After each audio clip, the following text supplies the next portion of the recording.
Okay, rumors of snow, or are we looking at reality for some of you as we head into the weekend into next week? We're going to cover that in the video. There is some cold air moving in. There will be some snow chances for some of you, but across the west, nothing going on here. Look at this. Another system's going to bring some snow into the Great Lakes. This looks more likely, and a lot of cold air too. And today we're going to watch something that could be a bit of a surprise. It doesn't look like much here, but I want to show the upper level pattern. This weak shortwave. Watch the southern side of this. Look how the Europeans printing snow into southeast Georgia and along the South Carolina coast. Yeah, I don't believe it whatsoever. We're going to talk a little bit about that, and we'll show you the energy behind what's driving that system. Let's start with something big picture here. A quick look at the snow forecast from the European. This is today's operational print from this afternoon on the European, showing you where snow totals will be through the date above my head. This is taking you through Sunday afternoon into Sunday evening. Clearly, we're looking at no snow in the west, hardly at all. Maybe a little bit here in the highest elevations of northern Colorado and Wyoming. Otherwise, the northeast into parts of upstate New York, western New York, clobbered with some snow here. I mean, we're talking about several inches, which we will look at in just a minute. And then if you really push this out in time, okay, so now we're looking at all the way through next Thursday. Take this, throw it away, do whatever you will. But look at the trend, more snow showing up on the European today, in areas where we've not seen as much snow lately. So with the pattern change will come the chance for a little more snow. How about in the south? Very, very, very unlikely at this point, but you never know. Let's talk about what's going on as we head into your Wednesday. We'll start off with a few showers across Kentucky as our front moves through into Tennessee as well. High pressure building in behind this front, bringing a lot of wind out of the northwest. So watch this region right in here for quite a bit of lake effect snow. That will continue. It'll be pretty heavy too, downwind of Lake Michigan. Winds coming in out of the northwest, almost perpendicular to the mountains here. So we'll squeeze the snow showers out across parts of West Virginia and Virginia, Western Virginia, where that rain takes a quick flip to snow by the time we get into Wednesday night. This has been, again, a rumored big storm. Okay, from the beginning, we never said this was going to be a big storm. I was looking at it earlier in the weekend that we're talking about several days ago and said, look, the potential's growing. It's not there. Now we're kind of looking, I would argue with certainty now, that this isn't a huge coastal storm by any stretch, but chances for some heavier snow growing here from, I'd go ahead and just nail out Buffalo, Rochester, Syracuse, upstate New York into Vermont, New Hampshire, southern parts of Quebec here, right along the U.S.-Canadian border, looks to be the spot for heaviest snow. Let's continue to work this out through time. Now we're into Thursday, still quiet across the west end. I'm not going to ignore the west. There's just nothing going on out here right now other than a huge ridge of high pressure setting up shop. I'll show you the upper level pattern, which is absolutely phenomenal to look at.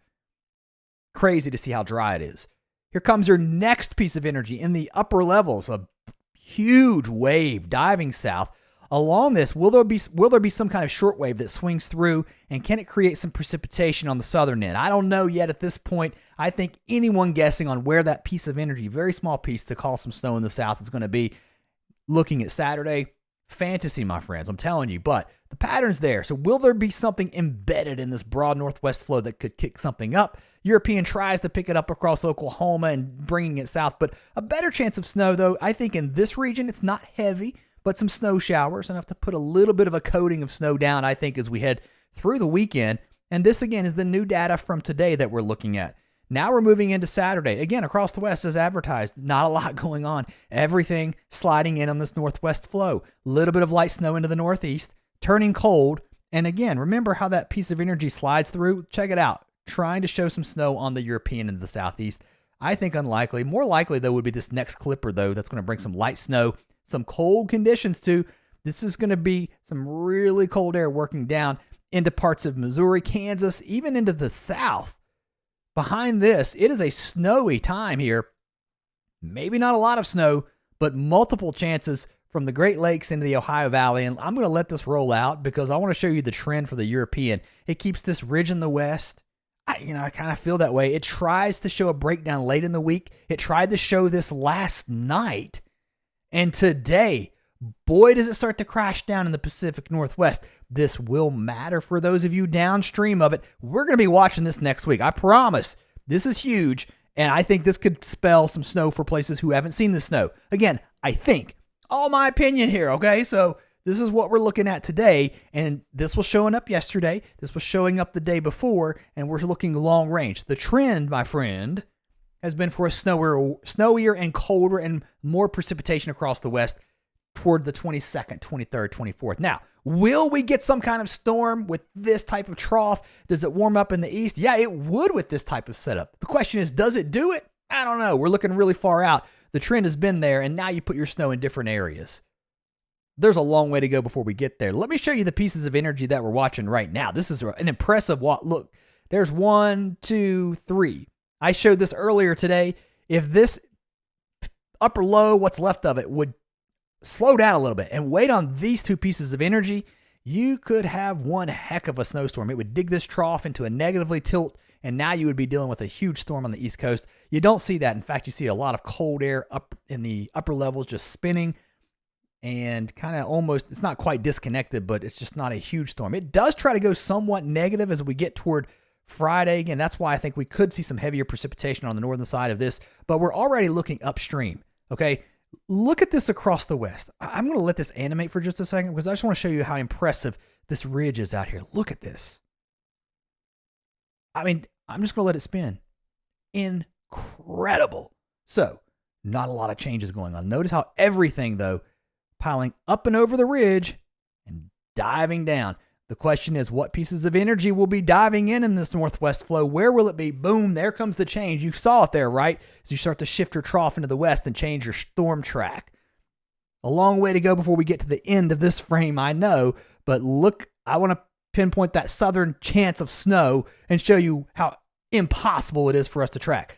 I want you to look up here, just to the north of Alaska. You've got this upper low spinning, and there's some energy that's getting wrapped around it. And you also have this ridge again. You start to grab some of this energy and you tug it south. It's right here, right here, right here. Okay, then it dives into the central U.S. There it is. Okay, look how far it has to go. It's relying on all these other players to come into the picture here and tug it south. And if you get this kind of vortmax swinging through, that would be enough. And we're talking about the vorticity in the atmosphere, the most lift and spin and cold pocket of air too. Could you get enough to get some snow down to the coast? You'd have to have this perfect situation to see that. I don't believe it by any stretch. This is the newest GFS that came out today. Let's take a look at it. And just for some comparison, everything on track with both of these models for that range of snow across Pennsylvania, New York, Virginia, West Virginia. And I'm talking about Western Virginia down into North Carolina and East Tennessee. There could even be a quick flip to snow here into parts of PA, Maryland, into Delaware. It's going to be so quick, though. Not a lot of snow expected here. But again, the heaviest snow would be to the north. Let's move this ahead in time because we want to look at the big players and want to look at what's next. Your ridge across the west showing up on the GFS today.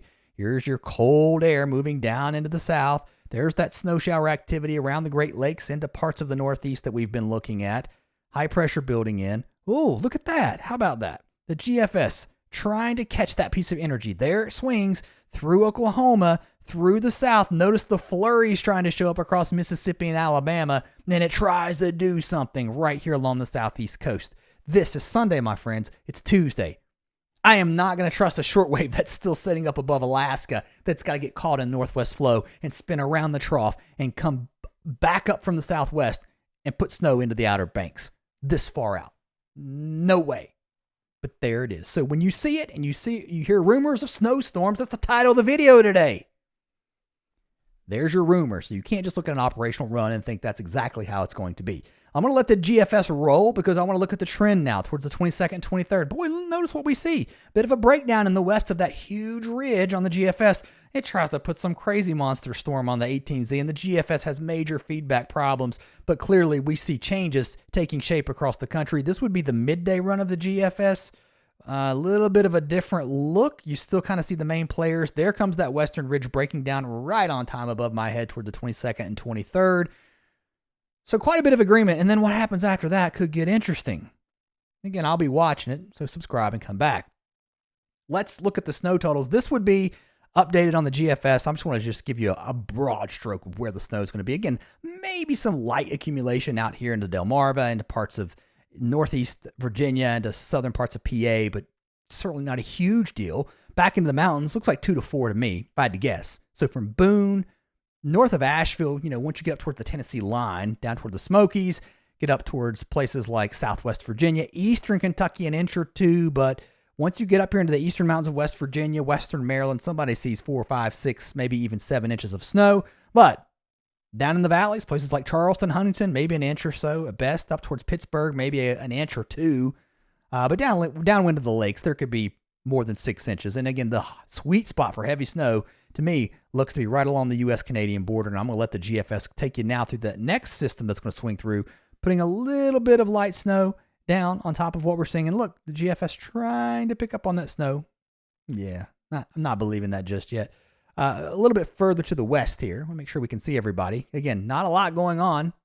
Let's watch this piece of energy that could put a little snow here, but I don't see a big deal otherwise. Light snow accumulation for this time of year, but if you push things out, once you get into the next couple of weeks, come on. I mean, don't latch on to anything you see this far out, but it's not nothing. The blended model data for the next 24 hours or so, taking you through Saturday, pretty smooth on the totals here. I think that looks pretty good. And then after this, everything starts to flatten out on this particular model.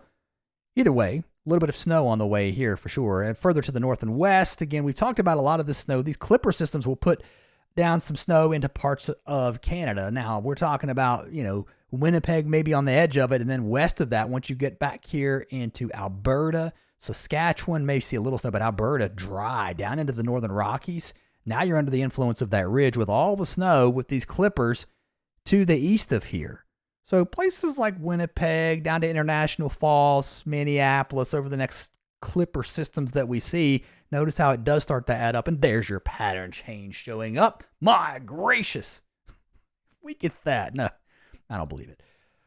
Okay, across the west, this is the European from this afternoon. I am not leaving you out, my friends. It's just that all the way through Saturday, look at the date above my head. I had to wonder, am I even animating this? Yeah, we are. There's just no snow in the forecast. Again, as this monster ridge just holds across the west and everything goes up and over it. There are signs that it's breaking down, though. I'll keep you updated. Thanks to all of you who've subscribed. If you're new, I hope you'll consider subscribing, coming back. If you're just a casual viewer, help the channel out. It's free 99. Doesn't cost a dime. Appreciate all the support of the years, guys. And we'll see you next time.